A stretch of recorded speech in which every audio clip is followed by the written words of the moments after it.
大阪万博值得去吗？来场前有什么须知是一定要知道的？今天就跟大家分享前往关西大阪万博前的12件必知事项。大家好，我是乐吃够日本的明明。万众瞩目的关西大阪万博终于在2025年的4月中旬开幕了。万博的规模非常的庞大，在开幕前就讨论度十足，相信大家一定都听过各式各样的万博新闻吧？正负评价非常的两极，那到底实际状况是怎么样呢？我们也实际在第一周就自费前往万博的会场参战了。这次呢，就让我们以旅客的视角，完全没有用任何媒体福利角度来跟大家分享，到底要怎么安排万博的行程才最顺，有什么必知的注意事项。这一集真的是我们血与泪的精华和教训，请大家一定要看到最后哦。喜欢日本旅游、爱吃日本美食、想看观光列车与四季美景，快订阅我们！记得开小铃铛，接收所有通知，才不会错过新影片。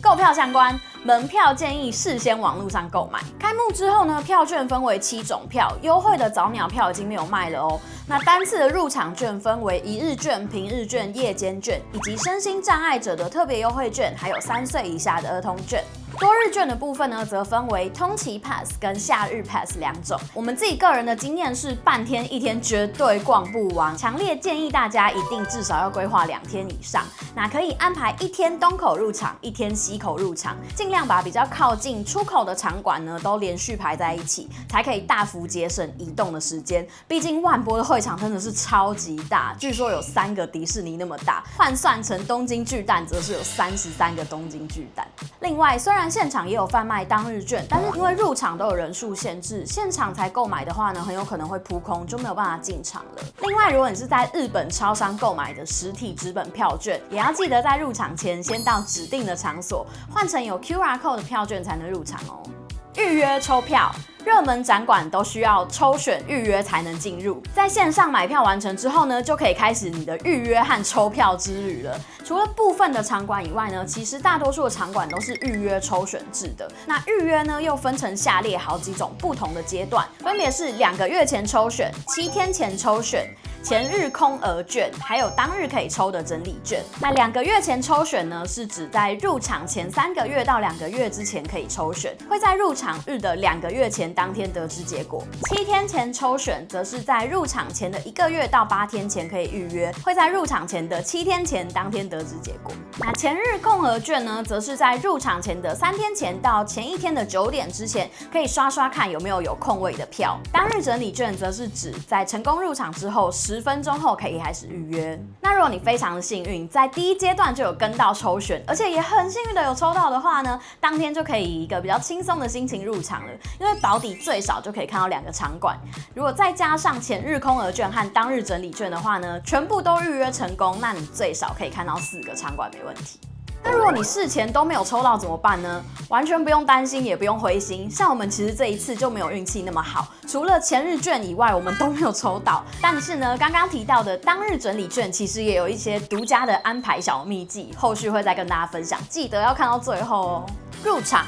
入场需要绑定万博 ID 加上专属 APP， 请大家一定要事前下载万博的 APP， 因为入场跟进出各个场馆都必须要出示 QR code 才行。那关于这个 APP 呢，我个人是觉得做的有点可惜，因为它除了基本的画面以外，登入页面其实都是直接在连到官方网页，也就是说登入过了一阵子之后呢，你就会被自动登出，它没有办法像一般的 APP 那样子帮你记住你的账号，所以呢，这一点希望它可以后续改善。那在跑场馆入场的时候呢，有时候排队啊，或是网络不好，突然又被登出，你就会在当下非常的手忙脚乱。所以强烈的建议大家 ，QR code 显示之后呢，可以先截图保存。如果是比较用不惯智慧型手机的族群，也可以事先把 QR code 的截图印出来，这样子可以大幅省去很多时间。那也建议大家可以在入场前呢，稍微摸熟一下这个 APP， 因为里面的页面蛮复杂的，而且我觉得不太直觉，我自己觉得在使用上是有一点点困扰。再来讲到支付相关，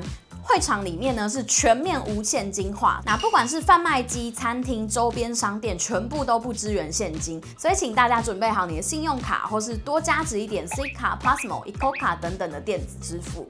接下来讲置物相关，会场内没有大型置物柜。关于这一点，相信大家应该都有看到相关新闻了。万博的会场里面是不能放置，也不能携带大型行李箱的，只有在场外有少数的小型置物柜。那如果你带大型行李箱的话呢，会被收高达1万元的大型行李保管费，真的超级贵，千万不要傻傻付这一笔钱。我会建议大家可以先把行李箱放在大阪市区或是车站周边的置物柜，但是也提醒大家，因为附近的车站置物柜也有限，所以其实很难负荷入场的人潮。可以的话呢，最好在入场前一天就先抵达大阪，前一天也可以好好的休息一晚，那隔天在出门前把行李箱寄放在饭店是最保险的方法。接下来讲交通相关，入口分为靠近孟州站的东 Gate 和要搭乘接驳巴士停靠的西 Gate。那大家要前往万博的话呢，可以多多使用大众运输工具，而且在购票的时候，官网就会要求你要选择是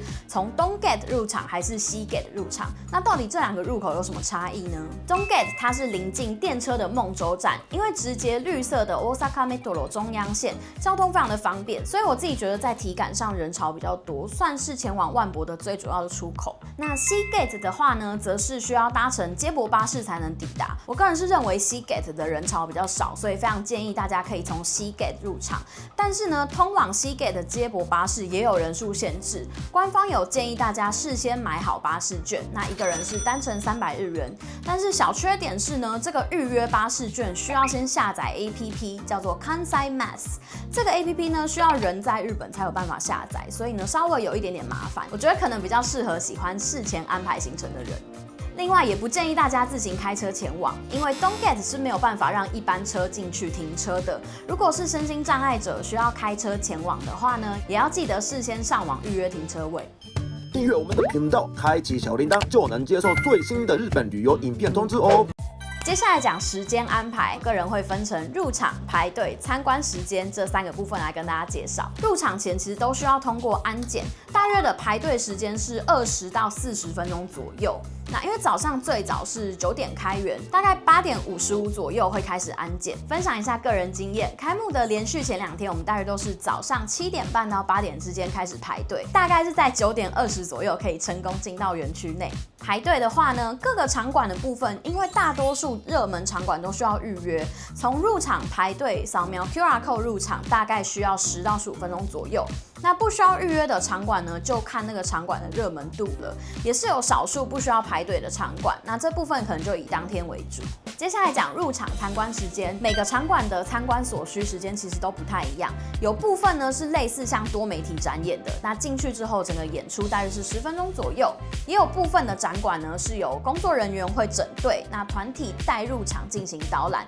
因此可能会花费30到60分钟不等。建议在预约场馆的前后，可以先确认这个场馆的参观时间大约需要多久，再去推算下一个场馆要预约什么时段，这样子比较不会来不及。再来聊聊饮食相关，会场内是禁止罐类、瓶类的饮料入场。那刚刚有提到入场需要安检嘛？安检的规格我觉得跟机场国内线类似，可以携带瓶装水，但是需要扫描检查。因为现场也有饮水机可以装水，所以呢建议大家可以携带自己的水壶入场。酒精类的饮品不能携带入场，请大家要注意。那社长别担心，因为场内都有贩卖各式各样的酒类饮品。园区的自动贩卖机位置不算少，但是价格我觉得稍微比外面贵一点点。饮料的价格呢，大约是落在200日元上下，给各位做参考。那饮食的选择也蛮丰富的，位置我觉得也算很多。那只是呢，食物上大多都是一整份的餐点。如果想要吃轻食的话呢，选择比较少一些。会场内的便利商店也只有靠近东 Gate 那边有一间 Lawson，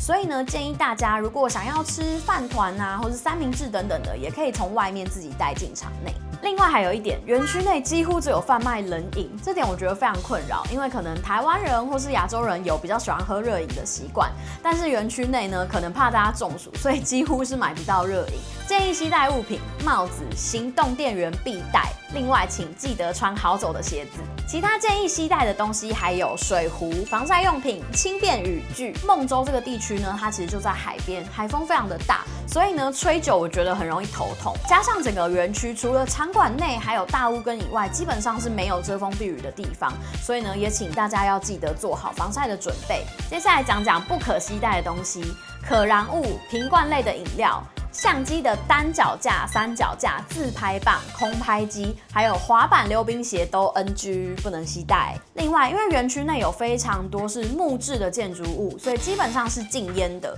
但是在入口处呢，还是有设置吸烟区，所以各位吸烟者可能要稍微有心理准备哦。接下来提醒大家，手机的电量管理一定要做好，请大家随时保持手机的电量还有收讯良好，并且多多利用截图功能。也非常建议大家一定要记得带行动电源入场，因为现场会需要大量使用手机操作，很容易就没电。会场内在人多的时候呢，偶尔会有收讯变慢的状况，但因为我们是第一周去，所以之后可能人潮变少的话呢，也许会改善。现场其实也有 WiFi 可以连，但是呢需要事前设定，所以稍微比较麻烦一些，建议大家还是准备好漫游或是 WiFi 机。另外，现场也有部分场馆在入场时会需要下载 APP， 那有的时候也会需要你填写个人资料。这个部分呢，可能有些人觉得会有资安的疑虑，那就请各位自行判断了。最后一个小小的注意事项，就是为了环保，现场其实是没有发布任何纸本的园内指南手册和地图的，建议大家可以事前下载官方地图，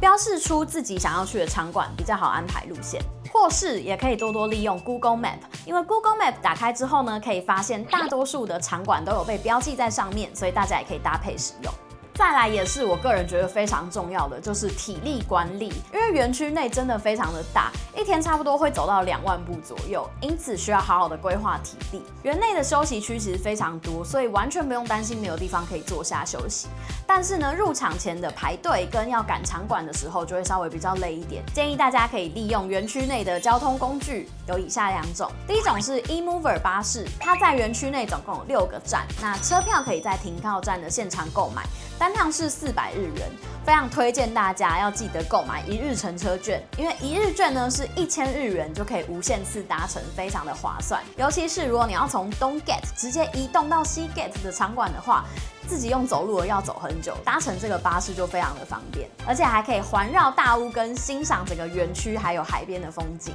另外一个园内的交通工具呢，叫做 eSnaker， 它是一种单人的电动车，设置在东西 Gate， 可以让你免费租借。但是呢，它会优先出租给年纪大或是看起来行动比较不方便的族群。那这个 eSnaker 呢，总共只有150台，而且因为第一周人潮比较拥挤，所以我们去的时候呢，很少看到有人在利用。毕竟如果前面很多人的话，你的电动车应该也是会有开不动的状况。接下来我想要谈谈万博会场内的无障碍设施。这个部分呢，我个人给它5颗星，因为我觉得它的无障碍设施真的做得非常好。整个场馆里面呢，路面都很平坦，那各个主要的场馆还有大屋根的地方也都设置有电梯，还有无障碍坡道，我觉得对轮椅族来说非常的友善。那当然婴儿车的话也适用，但是我个人建议不要带太小的小朋友去会场，因为部分场馆呢会结合比较刺激的声光效果，也可能会有地板震动啊、喷水等等特效，小朋友其实蛮容易会受到惊吓的。那关于哪些场馆里面会有什么声光效果，其实官网也都有一份地图有注明。